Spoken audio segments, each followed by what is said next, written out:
Hi. Time for a little bit of a general look at models again. I've dug out a whole bunch of boxes here. I got this helmet just recently for my son, a small size helmet. Very, very nice color scheme, very nice design for only $1, which is quite amazing. It was on an auction and it just didn't get other bids. Very happy with that one. I would not have minded if this was a adult size and I could have worn that one. He's not quite ready to go on the bike yet. He's 10, but not.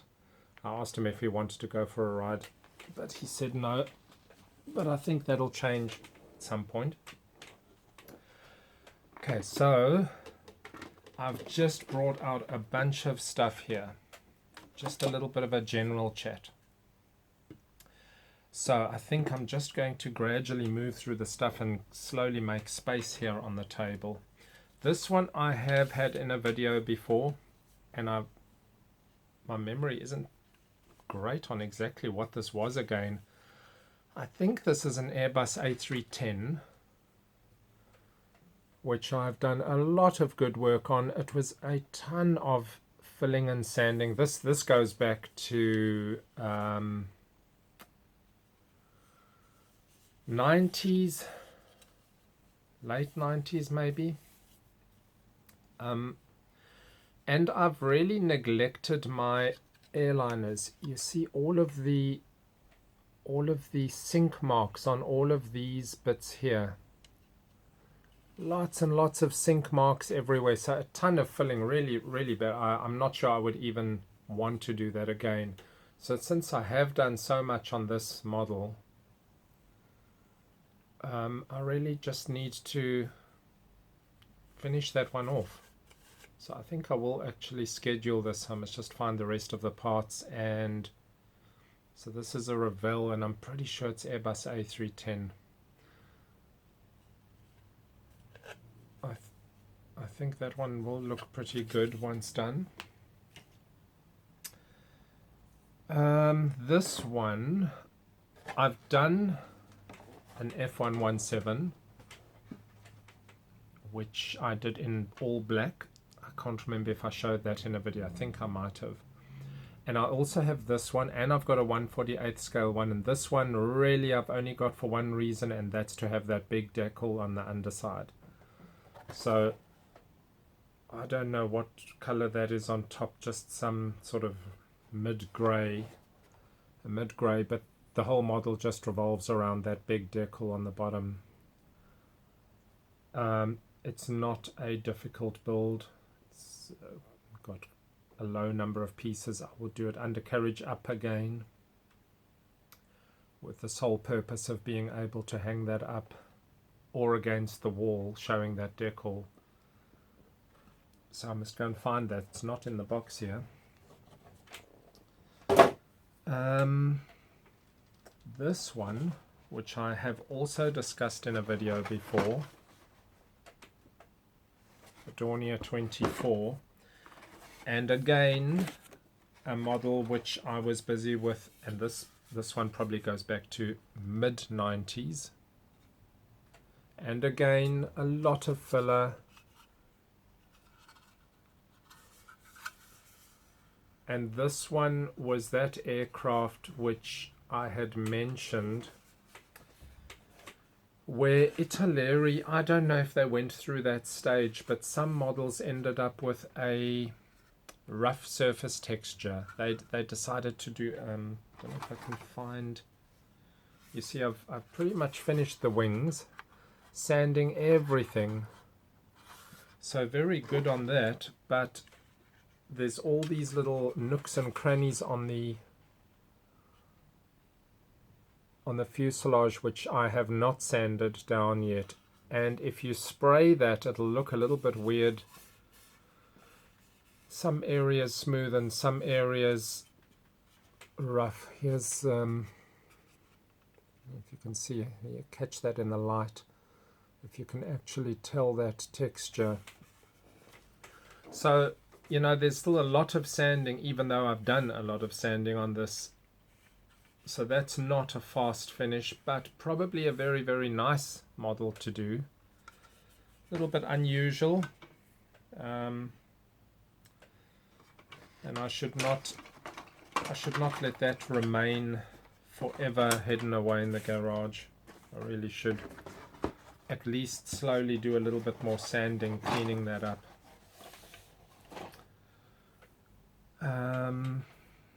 This one,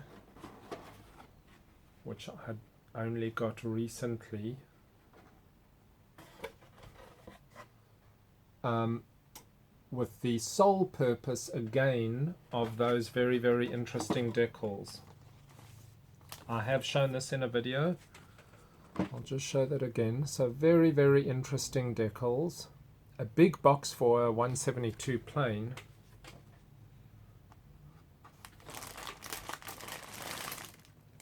I haven't looked through this one at all.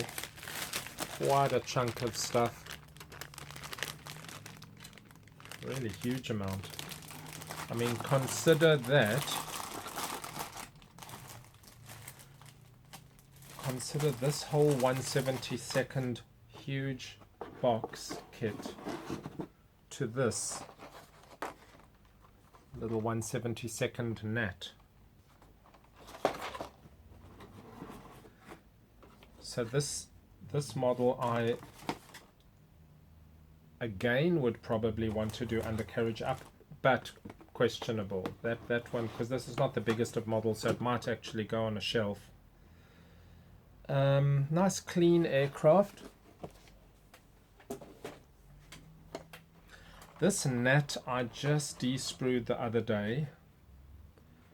I did build one in the late 70s, or even in, yeah, probably late 70s. So this new one is obviously so much better. In fact, you know, the original kit probably had like, I don't know, 10 parts or something. Absolute tiny little kit. And Airfix really has done amazing work on redoing a number of aircraft that they had. So for such a tiny little aeroplane, it's actually, oops, it's actually quite a build.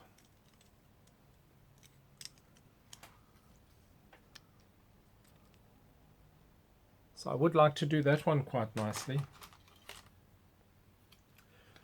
Very, very good texture, surface detail, as they do on all of their new kits.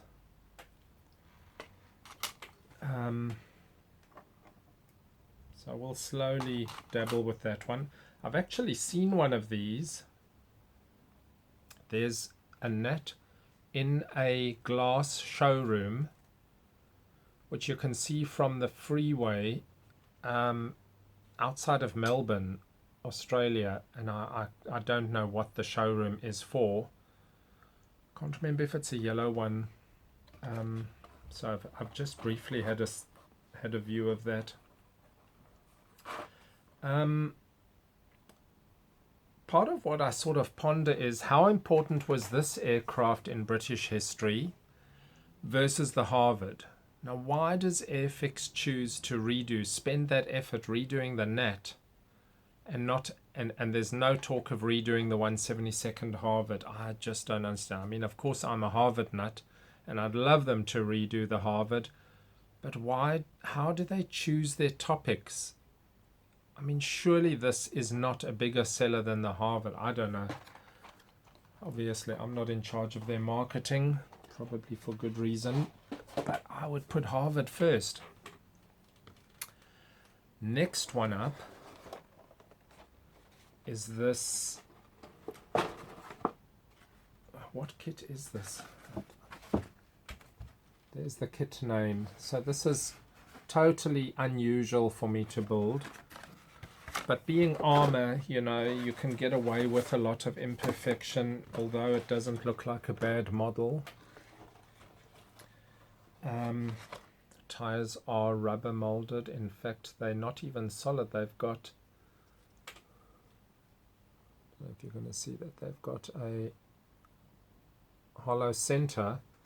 Not that that matters hugely, but that just means it's probably a more stable molding, you know, no sinking and that sort of thing. Very nice detail, just needs a very rough sanding. When you sand these tires, that surface, you can use something like 80 or 100 sandpaper and flat that down. You want a pretty well used surface. So I might put a little bit of gluing into some parts on this one. Being a armor topic which I can pay minimal attention to, I've got a number of armor topics which I'd want to really focus on,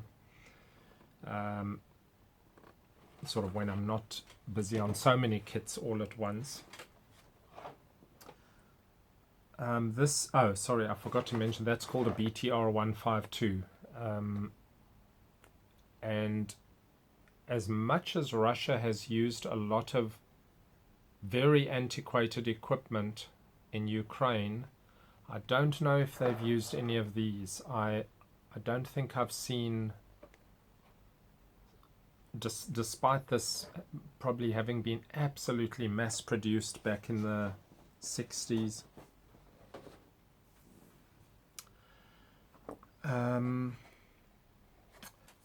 I did bring this, and the only way that I can think I can hang this up somewhere is if I put a hook right in the middle of it, because you can't really, well, I suppose I could. I can use some fishing line and do a sort of a cross there and hang that up so that we can actually see that in our videos, although the angle that we'd want to see it at, I'm not sure. I'll change it, then it's going to be right in my way. But it would be nice to have this one hanging here. I have no space inside for this except on the ceiling, but it's probably nice to have it here. I found this little, well, it's not little, 1/24th scale ME109 Daimler DB60, what's it, 601 engine, partial engine because some parts are missing. But a great topic for doing a kit bash type of thing. So I'm missing those parts. There's enough to look interesting. There's enough to make sort of some weird steampunk contraption. So that's something I've got without ruining a good kit. This is just some spare bits that I've got. Give your thoughts on what one might do with that. There was a comment about sanding down the rivet detail, as in gone, sanding it off. Now, I don't commonly try and sand it off. Sometimes, if I'm a little bit carried away, like I did get on the other Shackleton, which I haven't shown often in a video, the one that is completely assembled but needs further painting, I did go a little bit too far and lose all of the detail, and it's not great. What you want to do, and this one is borderline, this one is actually probably a little bit too far.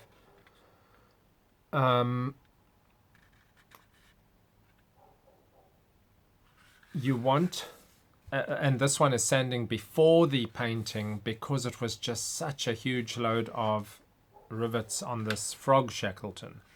But in general, on the very small rivets, after painting, you are not sanding to get rid of the rivets as much as you're sanding to break through the paint layer and bring out that color so that it makes all that rivet detail show up very well. This one, in the case of absolutely massive rivet and panel detail, I wanted to reduce it, then paint, and then give a very slight sanding to just allow that all or some of the panel and rivet detail to come through. But I possibly have gone a little bit too far on this one. Anyway, this is the fuselage that I need to get together and ready for painting soon, since the rest of the thing is close to done. And this is the one that goes in the South African scheme. So I hope that my rivet detail will come through in the painting. I'm probably not, it's not going to be my best rivet detail popping through the paint, but I think it'll be good enough. Ideally, you can achieve the sanding, showing your visible lines and rivets, and have reduced the height of those rivets if they were excessively large, to a point where it actually feels not bad, and yet you've still got all of your rivet detail. This heron, which I was showing you, has got absolutely fine rivet detail, and that's, you can still do it, but that needs a very fine hand to not just completely lose that rivet detail, or just don't do so and just keep the rivet detail. So that was just a little comment that I wanted to make. It's not often that I'm actually sanding away the rivet detail and then painting so that you didn't have anything. This DC-3, which is not a bad kit at all, has got engraved panel lines, and they are rather on the large size of engraving, recessed panel lines I mean.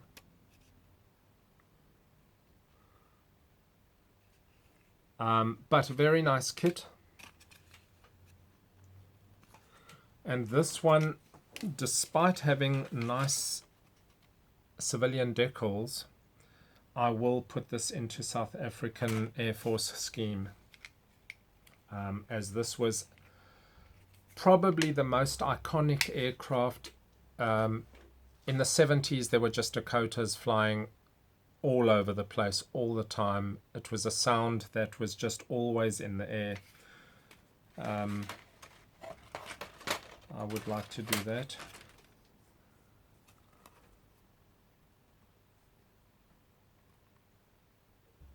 So with these recessed panel lines, you can just do a wash to bring it out. Although the actual depth of these lines, I don't know if that's really coming through. The size of the recessed lines is out of scale. You'd want to be pretty light-handed on the weathering work, and not use too dark a color to bring that out. You just want a very subtle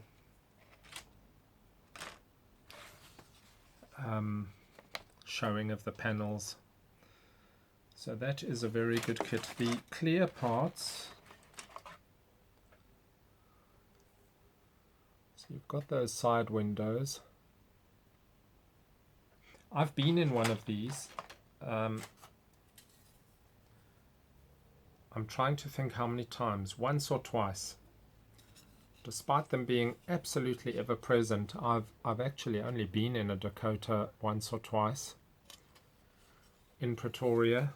And I've been in a C-130, as in a passenger traveling between Cape Town and Pretoria, once or twice, I think, maybe twice.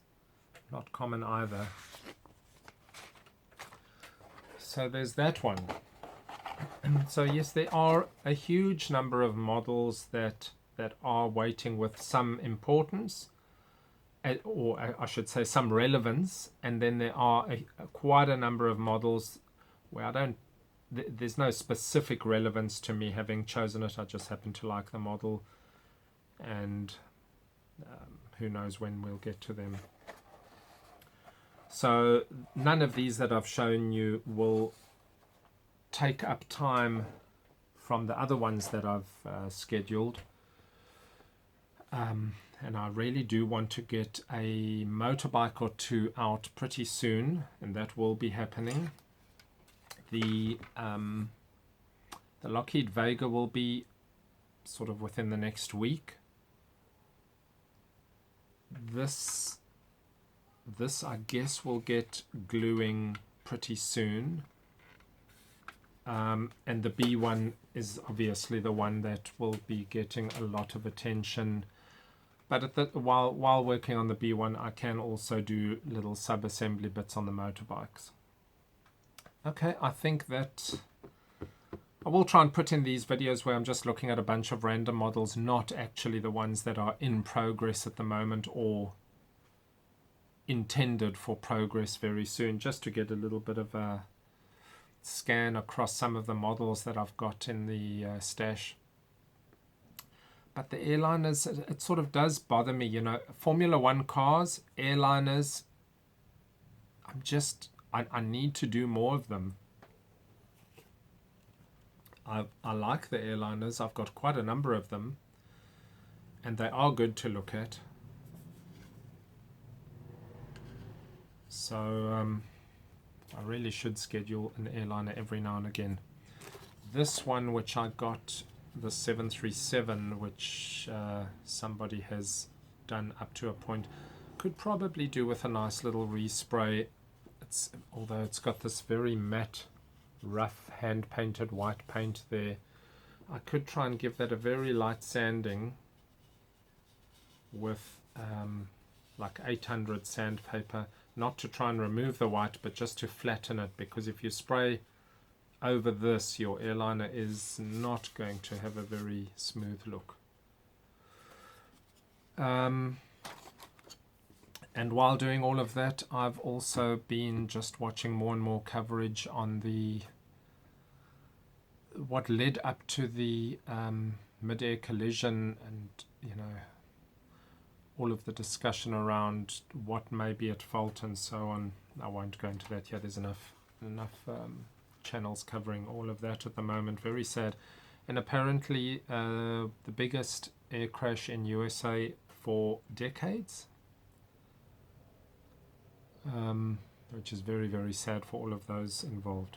Okay, back to the modeling. Cheers.